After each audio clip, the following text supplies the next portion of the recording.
A lo que es el estado de resultados que nos va a dar como consecuencia los flujos netos de efectivo. Vamos a continuar con otra pestaña de nuestra plantilla de estudio económico financiero, y en este caso vamos a ver la depreciación de activos, que forma parte de alguno de los elementos que vamos a utilizar en el estado de resultados.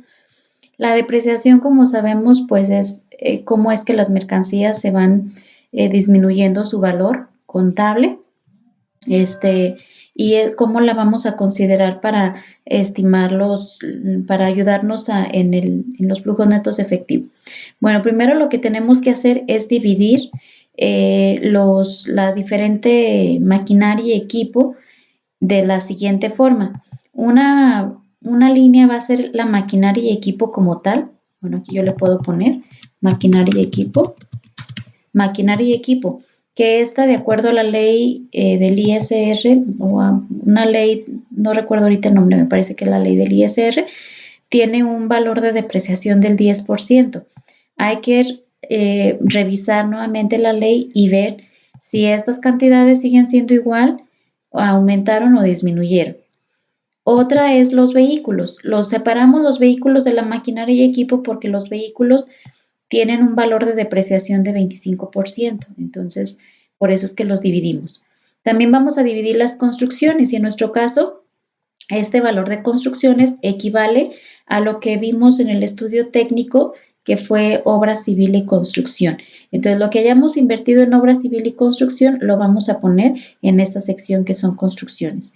Y por último, también vamos a separar de la maquinaria y equipo que tenemos en nuestro estudio técnico el equipo de cómputo, porque en ese caso tenemos combinados maquinaria y equipo de cómputo. Entonces vamos a separar lo que es el equipo de cómputo de la maquinaria y equipo que tenemos en el estudio técnico, porque esta se deprecia de forma diferente. El equipo de cómputo se deprecia con un valor de 30% anual. Entonces, una vez que ya tengamos cada uno de los conceptos que lo integran, vamos a poner cuál es su valor. ¿De dónde vamos a obtener estos valores? Bueno, pues ya en esta misma hoja ya las tenemos. Si nos vamos a la pestaña de presupuesto de inversión, por ejemplo, yo este valor de 141,128,289 pesos lo tengo, me dice aquí en la hoja de presupuesto de inversión, en la celda C7 y en la C9. Entonces me voy a la C7 y a la C9, y si ustedes observan en la C7, yo tengo aquí maquinaria y equipo 115,000, y C9 tengo equipo auxiliar 25,675. Entonces otra vez me voy a mi hoja de depreciación, y esa sería la suma de la maquinaria y equipo total de mi proyecto.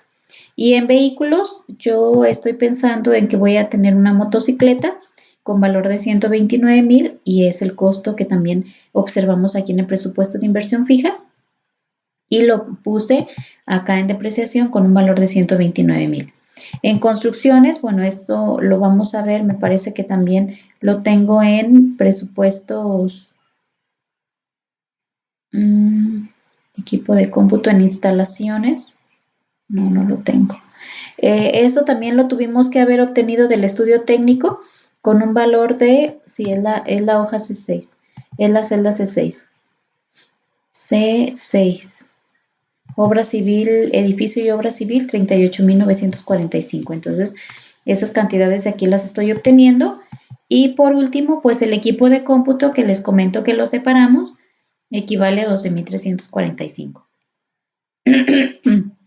Bien, ahora, si ustedes observan, lo estamos separando por año. Entonces, en el 2020 yo adquiero esos equipos, esas instalaciones, y vamos a ir depreciando por año: 2020, 2021, 2022, 2023, y aquí puse 2024 nada más para que observen ciertas características que ahorita les voy a mostrar. Entonces, ese es mi valor en libros, lo que yo ya obtuve de mis presupuestos. Y el cargo por depreciación simplemente lo obtengo multiplicando el valor de depreciación por su valor inicial en libros. Es decir, esto fue lo que yo pagué en el 2020 por mi maquinaria y equipo. Por lo tanto, en el 2020 tengo un cargo por depreciación de 14,128 por la maquinaria y equipo. de 32,200 por los vehículos, que ese resultado sale de multiplicar el valor del vehículo multiplicado por el 25%. Y así para el resto de los elementos, construcciones y maquinaria y equipo, ¿sí? Entonces, al final yo tengo un cargo por depreciación para el 2020 de 53,976.90 pesos. Este fue mi total valor, el total valor de la mercancía, pero esto fue lo que se depreció en el año 2020. Contablemente hablando, ya sabemos que esto es contablemente hablando. Ahora, en el año 2021, ¿cuánto cuestan mis mercancías? Mi maquinaria y equipo ya vale lo que a mí me costó menos lo que se depreció ese año, es decir, 127,160.10 pesos. Y así para los vehículos, para las construcciones y para el equipo de cómputo. Mi cargo por depreciación, ojo, ya no va a ser en maquinaria y equipo, por ejemplo, ya no va a ser el 10% de lo que costó en 2021, porque si no, nunca voy a terminar de depreciarlo. Entonces, por ejemplo, yo sé que la maquinaria y equipo, ¿cuándo se va a depreciar? En 10 años. Los vehículos, ¿cuándo se van a depreciar? ¿Cuándo van a terminar de depreciarse? En 4 años. Las construcciones en 10 años y el equipo de cómputo en 3 años y un poco más. Entonces, es por eso que yo el cargo por depreciación no lo voy a mover. Si se fijan, son los mismos 14,128, 32,250, 3,894 y 3,703.50 siguen permaneciendo de la misma manera, ¿sí? Bien, entonces en el año 2022 tengo mi valor en libros igual restando el valor en libros del año anterior menos el cargo por depreciación. Y el cargo por depreciación del 2022 sigue siendo la misma cantidad, no se modifica. Ahora, si ustedes observan aquí en la maquinaria y equipo, van a seguir el cargo por depreciación igual hasta el 2024. Pero los vehículos, si ustedes observan en el cuarto año, ya tienen un valor en libros de 0. ¿Por qué? Porque al cuarto año ya se terminó de depreciar. Yo ya lo deprecié los 4 años, por lo tanto, en el cuarto año ya mis vehículos, o en el quinto año, pues a inicios del quinto año, ya no tiene valor contablemente hablando, porque ya lo terminé de depreciar. Las construcciones, al igual que la maquinaria y equipo, pues van a seguir con las mismas cantidades. Pero también si observan el equipo de cómputo, veamos lo que sucede en el año 3. En el año 3, este es 2021, 2022, y en el año 3, que es en el 2023, mi equipo de cómputo, su valor en libros ya no son, su cargo por depreciación, perdón, ya no son 3,707, porque si sumamos 3,707 del primer año más del segundo más del tercero, lo voy a poner aquí, es igual a la suma, o bueno, es igual a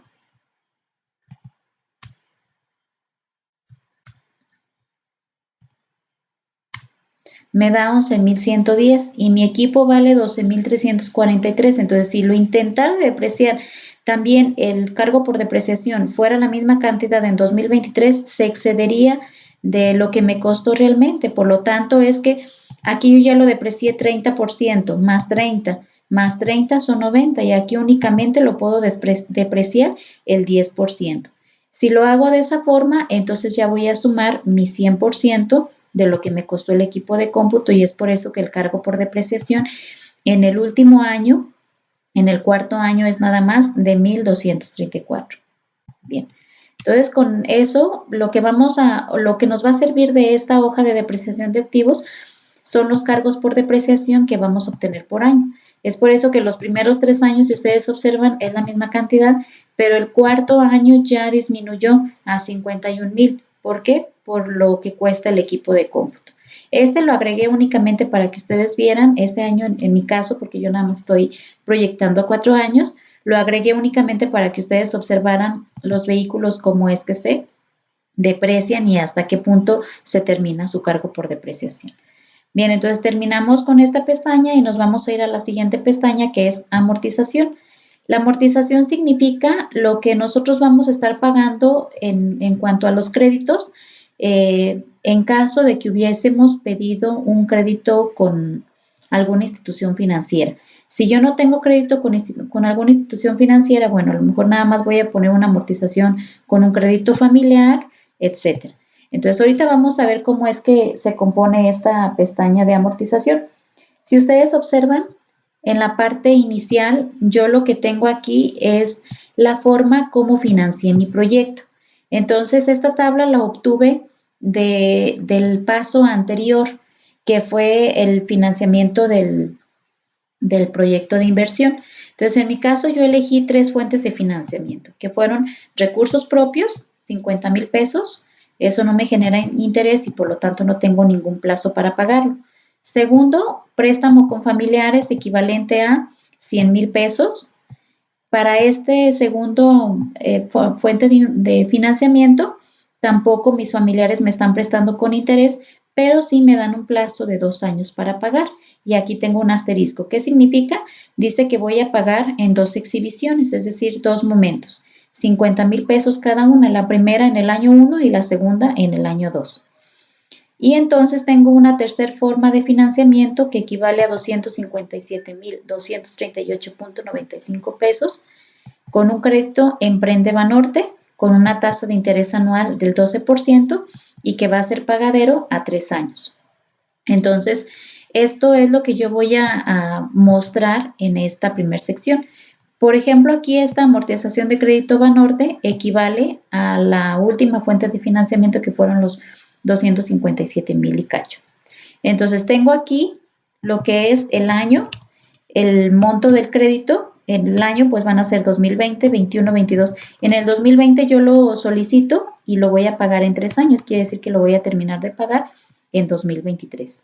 El monto de crédito es igual a la cantidad que yo solicité en mi tercer fuente crediticia, que fueron los 253,000 y cacho.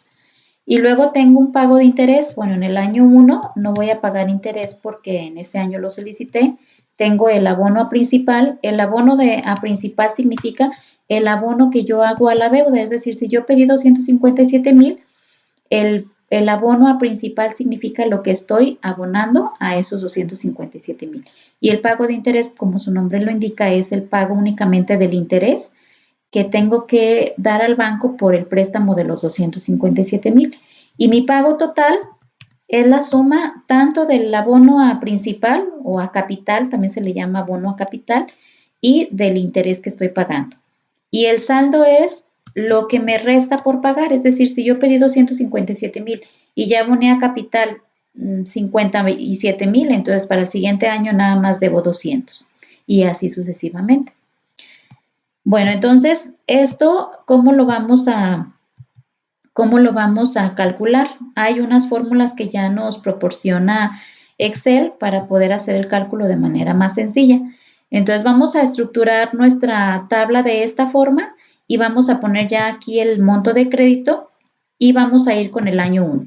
En el año 1, en el 2021, yo debo los 257,238.95 pesos. Y mi pago de interés voy a utilizar la fórmula pago int. Y con esa función de pago int, si ustedes observan, me pide aquí la tasa. ¿Cuál es la tasa a la cual debo de pagar interés? Y la tasa es 12%. Periodo. ¿En qué periodo estoy actualmente? En el periodo 1. Número de periodos es a cuánto tiempo voy a pagar mi crédito y en este caso yo lo hice pagadero a 3 años o el banco me lo prestó para saldarlo en 3 años, entonces ese 3 lo voy a mantener fijo al igual que la tasa de interés porque no van a cambiar, son tasas de interés fija, por lo tanto lo congelo al igual que el número de periodos. Y después dice, vea qué es el valor actual. ¿Cuánto es mi valor actual de mi deuda? Los 257,238.95. Esos también van a permanecer fijo porque es el valor que yo contraje en el caso de mi deuda. Doy Enter y lo que voy a obtener es el pago de interés. El primer año voy a pagar en toda la suma de todos por meses, pues ya la suma de mis meses, por año voy a pagar 30,868.67 pesos de interés. Y luego el pago a principal o el pago a capital, igual voy a poner la fórmula, igual pago PRIM y me pide la tasa. La tasa es el 12%, se congela. Periodo es el periodo 1, ese no lo congelo porque lo voy a estar modificando. Número de periodos, 3, se congela porque al tercer año tengo que pagar mi deuda. Y por último, monto del crédito permanece igual durante todos los años, que es 257,238.95 pesos. Y doy Enter y me indica que de pago a capital tendré que pagar durante el primer año 76,232.50 pesos. Y mi pago total aquí simplemente es la suma. Puedo poner la función pago o bien simplemente puedo hacer la suma. Si le pongo igual aquí a suma, lo que vamos a obtener es la misma cantidad que tenemos en la parte inferior, que son los 101,017 pesos. Entonces, esto es lo que podemos hacer de las dos formas. Al final yo tengo un saldo de lo que debo, lo que pedí al banco menos lo que pago a capital. Mi saldo, ahora mi deuda ya equivale a 181,000. ¿Por qué no le resté el pago de interés? Porque el pago de interés es lo que es la ganancia que el banco se está quedando por haberme prestado esa cantidad. Pero lo que yo realmente estoy pagando la deuda son 76,232.50 pesos. Por lo tanto, ahora únicamente debo al banco 181,006 pesos con 45 centavos. Para el año 2 ya tengo un saldo de la misma cantidad, o sea, de la cantidad del año 1. Pero ahora mi pago de interés es exactamente el mismo que el anterior y lo único que varía es el número de periodos. Si ustedes observan, no cambia nada. Y tampoco en la amortización del pago 3 no cambia nada, únicamente lo que estoy cambiando pues es el número de periodo. Igual pasa con el abono a principal. Al final nos tiene que quedar en el tercer año, porque en este caso yo solicité mi crédito al tercer año, me tiene que quedar un valor de 0. Eso es lo que nos tiene que quedar. Si yo aquí me encuentro con 15 pesos, 2,000 pesos, ya el cálculo estuvo incorrecto y tendré que observar dónde estuvo mi error. Pero entonces al final del año 3 se supone que yo ya tuve que haber pagado mi crédito y por lo tanto esta casilla permanecerá en 0. Bien, una vez que termino con la amortización del crédito por la institución financiera, me voy a la amortización del crédito familiar. Solicito en el 2020 un monto de crédito de 100,000 pesos, que es lo que me van a prestar mis familiares. Y luego en el 2021 dijimos que íbamos a pagar 50,000 y en el 2022 otros 50,000. Aquí no hay mucho pierde porque pues es únicamente, no tengo que calcular intereses ni pago principal porque no me están cobrando intereses mis familiares y por lo tanto únicamente agrego lo que tengo que pagar por año. Una vez que terminamos con esta pestaña, esto ya sería todo de la pestaña de amortización, nos vamos al cálculo de los flujos netos de efectivo o lo que es el estado de resultados. Igual aquí voy a identificar la proyección que yo hice. Ojo, si ustedes observan aquí todas las proyecciones que estamos haciendo, en el caso de mi proyecto, porque yo estoy proyectando a 3 años, es todo a 4 años, perdón, del 2020 a 2023. Entonces, si ustedes también están proyectando a 4 años, déjenlo así, pero si están proyectando a 5, habremos que agregar una pestaña más o a 10, a 8, los que hayamos proyectado, tendremos que extenderlo o limitarlo a 3. Dijimos que mínimo tendríamos que proyectar a 3 años.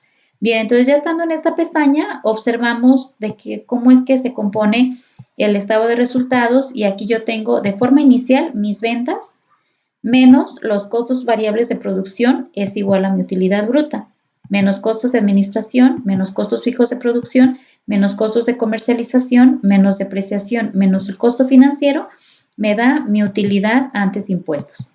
Si yo a esto le resto el ISR y el PTU, voy a tener mi utilidad después de impuestos. A esto le voy a sumar la depreciación porque la depreciación realmente yo no estoy desembolsando 53,000. Mis activos están depreciando, pero realmente no los estoy desembolsando, es por eso que acá los volvemos a sumar. Restamos el pago a principal, que es el pago a la deuda, y por último me queda el flujo neto de efectivo. También observen que las cantidades, las salidas las tenemos en rojo. Es importante que las marquemos en rojo para ver de forma más clara lo que son salidas y lo que son entradas. Las entradas están marcadas en negro y las salidas están marcadas en rojo. Bien, o los números negativos. Entonces, en ventas, ¿de dónde voy a obtener este valor? Pues lo voy a obtener de mi presupuesto de ventas. Si recuerdan el presupuesto de ventas, lo que teníamos ya era la sumatoria de las ventas en pesos por los 3 productos que estamos vendiendo. En el caso mío, equivale a 199,929. Entonces, lo que pasa es que aquí yo lo multipliqué porque yo quería que me saliera positivo, pero no es esa cantidad, ustedes no la pongan, ¿eh? Entonces, son realmente 199,929. Lo que voy a hacer es arrastrar esa cantidad a los otros años para que ustedes observen cuál es de dónde obtuve ese valor por ventas. No lo tengo que multiplicar por más nada. Eso es realmente lo que yo pronostiqué vender.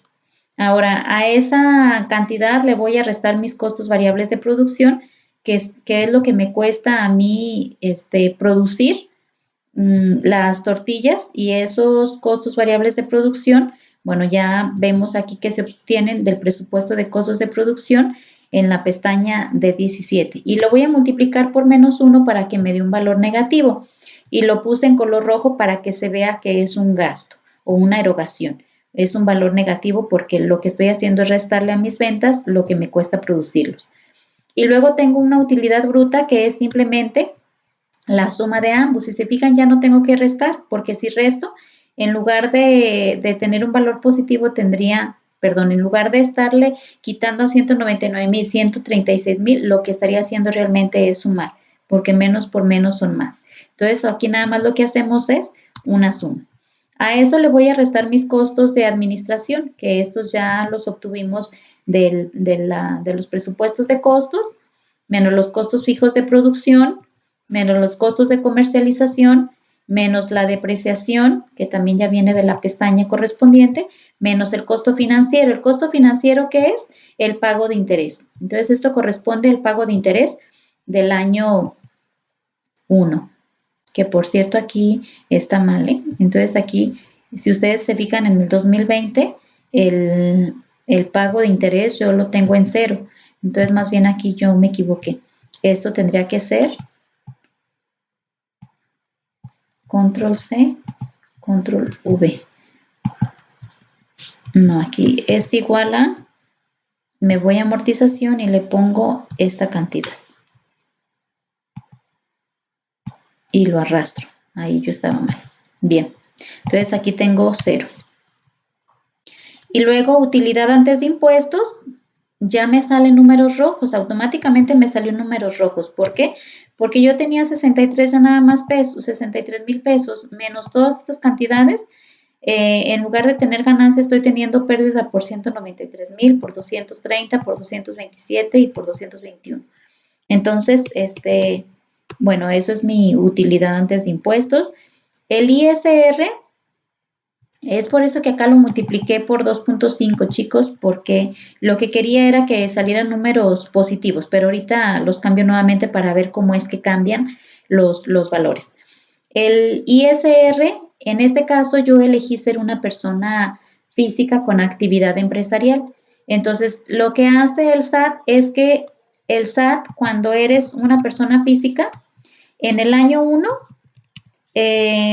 lo que hace el SAT cuando eres persona física es que te condona el 100% de tus intereses, de lo que te corresponde pagar del ISR te condona el 100%. En el año 2 te condona el 90%. En el año 3 te condona el 80%, el 70%, el 60% hasta que tengas que pagar el 100%. Entonces, es por eso que yo aquí en el año 2020 le puse 0 porque me está condonando el 100% de lo que debo de pagar de intereses. Y en el año 1 lo multipliqué por 0.1 porque únicamente como me está condonando el 90%, entonces únicamente pago el 10%. Entonces, es por eso que a esta cantidad la multipliqué por 0.10. Pero ojo, Si aquí me salen valores negativos, no tendría por qué pagarle al SAT, porque estoy teniendo pérdidas. Entonces, ¿cómo es que le voy a pagar intereses si ni siquiera estoy obteniendo ganancias? Entonces, si yo tengo aquí pérdidas, aquí esto automáticamente se tendría que convertir en cero y en cero. Pero si estos números sí son positivos, entonces aquí sí tendría que tener un pago de ISR al SAT porque estoy teniendo ganancias, ¿sale? Bien, entonces, ojo ahí con eso. No tendría que pagar si tengo valores negativos, sí me obliga a pagar si tengo valores positivos aquí en la utilidad antes de impuestos. Siguiente concepto, el PTU. El PTU es participación en las utilidades de la empresa, participación a los trabajadores de las utilidades de la empresa. Entonces, en el año 1, de acuerdo a la Ley Federal de Trabajo, no me corresponde pagar utilidades, pero a partir de que yo empiezo a tener ganancias, sí me corresponde pagar utilidades. Entonces, si yo en el año 1 no tuve utilidades, no tengo, bueno, en el año 1 no estoy obligado, pero a partir de que empiece a tener utilidades, sí tengo que pagar el 10% de las utilidades a mis trabajadores. Entonces, aquí tendré que calcular el 10% del valor de la utilidad antes de impuestos nuevamente, siempre y cuando estos valores sean positivos. Si son negativos, estos también tendrían que quedar en ceros.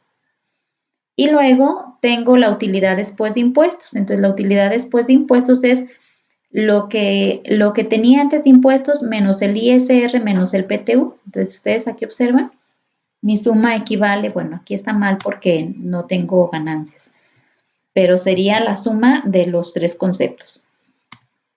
Como se supondría que estos serían negativos, es por eso que aquí hace la suma, porque se supondría que estos valores serían negativos. Y luego tengo que sumarle la depreciación. La depreciación, como ya les había mencionado, no es un gasto como tal, sino es para que mis impuestos sean menores. Entonces tengo un valor de depreciación aquí positivo de 53,979, que es el mismo de la parte superior. Pago a principal el primer año no lo hago, pero a partir de ahí, los años posteriores sí tengo pago a principal. Ahora, si ustedes observan aquí, en el año 1 tengo dos pagos, porque el pago que estoy dando a la institución financiera, que es Banorte, y el pago también a mis familiares. Es por eso que aquí realmente lo que hace es sumar dos pagos. Si se fijan, son 126,000, entonces sería la suma de los 76,000 más los 50 que estoy pagando a mis familiares. Pues por eso que en este caso la suma es doble. Y en el tercer año, en el 2023, pues ya nada más tengo que pagar a la institución crediticia porque ya en este año ya no estoy pagando a mis familiares lo que ellos me prestaron. Y al final tengo flujos netos efectivos, pues negativos porque mis números son negativos. Es por eso que acá yo le ponía, bueno, con esto se terminan los flujos netos de efectivo. Ahora, voy a suponer que mis ventas no son de 199,000. Lo voy a multiplicar por 25, no, por 25 no, por 2.5 veces más. Voy a suponer que voy a vender 2.5 veces más de lo que había pronosticado. Esto nada más es para que ustedes vean cómo es que cambian los números, pero ustedes realmente esto no lo pongan en sus flujos netos de efectivo porque estaríamos falseando información. Entonces vamos a poner la información tal cual lo obtuvimos. Si nos salen números rojos, no importa, es lo que nos salió. Entonces aquí yo nada más le voy a cambiar para que veamos cómo cambian mis flujos netos de efectivo. Estos al final son los flujos netos de efectivo. Entonces significa que el año 1 yo tuve una utilidad por 106,000.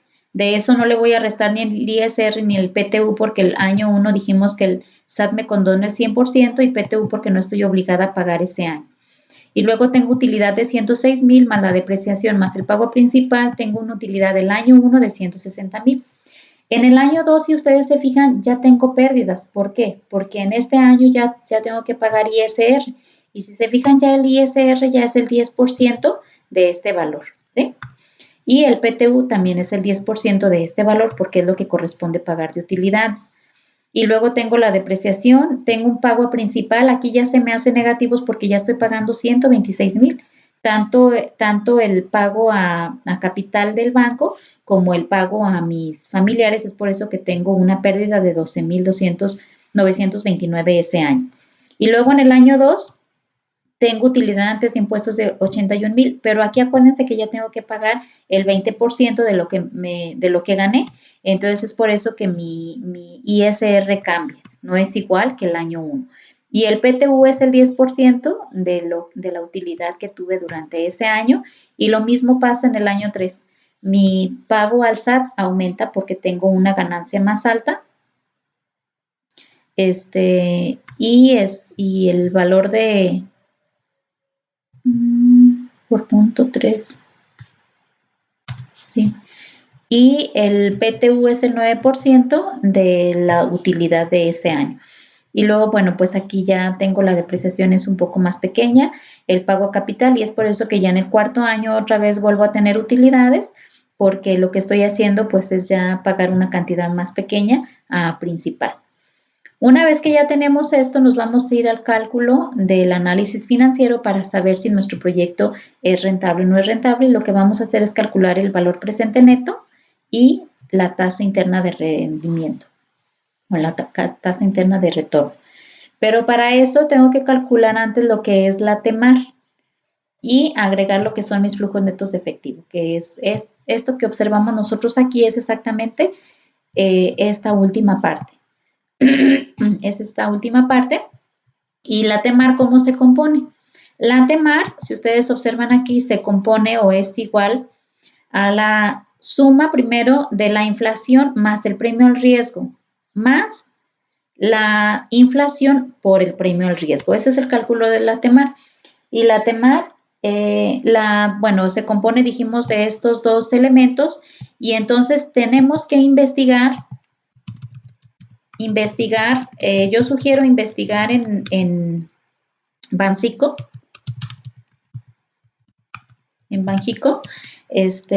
cuál es, o en Banco de México, pues es lo mismo, investigar en el Banco de México la tasa de inflación para, en el caso mío, para los próximos 4 años. ¿Sí? Entonces, ¿por qué? Porque estoy proyectando 4 años. ¿Cómo los economistas suponen que cuál va a ser la tasa de inflación que van a ver en los próximos años? En mi caso, yo le puse una tasa de inflación del 0.06, es decir, del 6% durante esos 4 años. Y el premio al riesgo, esto lo van a calcular entre los mismos integrantes del proyecto. Entonces, ustedes están suponiendo que van a invertir 50,000 pesos al proyecto. De esos 50,000, ¿de dónde se obtuvieron? Si ustedes observan acá en su estructura de financiamiento, ustedes supusieron que iban a invertir 50,000. Entonces, de esos 50,000 que van a invertir, ¿cuánto es lo que ustedes esperan recibir por esos 50,000 que están invirtiendo? Yo le puse aquí el premio al riesgo al 15%. Generalmente ese valor ronda entre el 15 y 25%. Entonces ustedes pueden elegir aquí la tasa del premio al riesgo. ¿Cuánto están dispuestos a recibir en rendimientos por esos 50,000 que están ofreciendo como parte de su capital para invertirla al proyecto?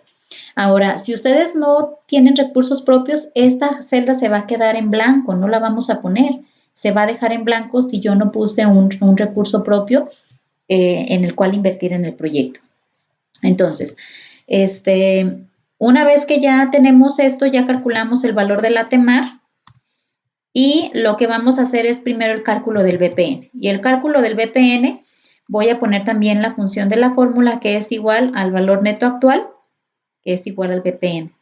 Y me dice tasa. ¿Cuál es la tasa? Y la tasa, voy a poner la tasa de la TEMAR. La tasa de la TEMAR equivale a 21.9% o 0.219. Y luego voy a poner los valores de los flujos netos de efectivo, que es desde la C7, que esto es únicamente el valor de los flujos netos de efectivo. Cierro paréntesis y le voy a poner el valor de mi inversión inicial. Entonces, esto equivale a 64,705.74. Y el valor de la TIR también lo calculo con la fórmula, que es igual a TIR, y me pone los valores de estimar y aquí voy a agregar el valor de los 50,000. Entonces me da un BPN de 64,705.74.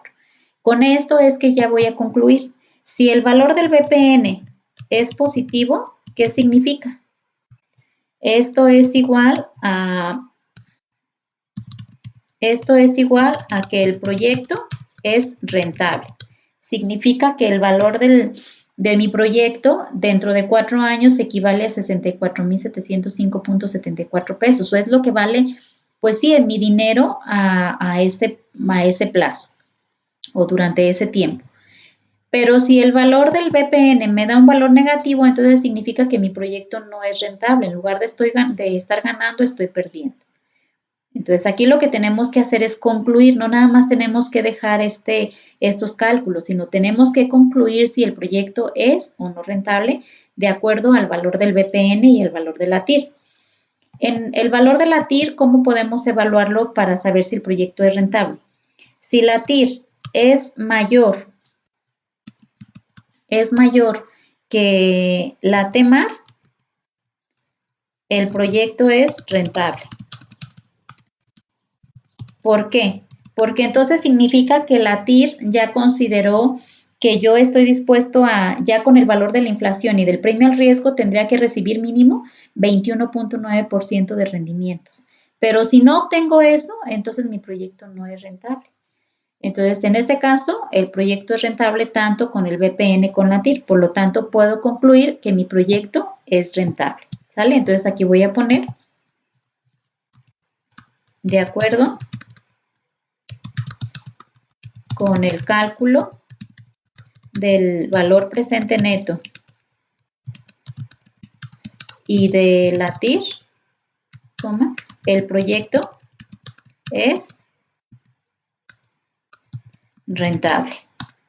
Y con eso concluyo lo que es el estudio financiero. Bueno, no es cierto, perdón. Antes también tenemos que hacer el cálculo de en cuánto tiempo se va a recuperar mi inversión.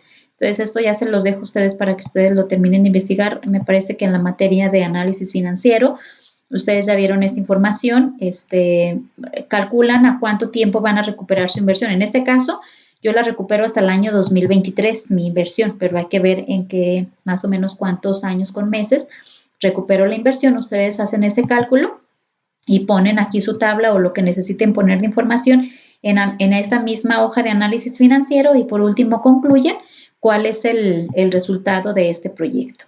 Bien, y con eso concluimos lo que es el estudio económico financiero. Les voy a pedir que para esta ocasión manden dos archivos. Un archivo en Word con la portada, contenido, el fundamento teórico y conclusión, bibliografía, y anexos si van a tener anexos, y otro documento con el estudio económico financiero.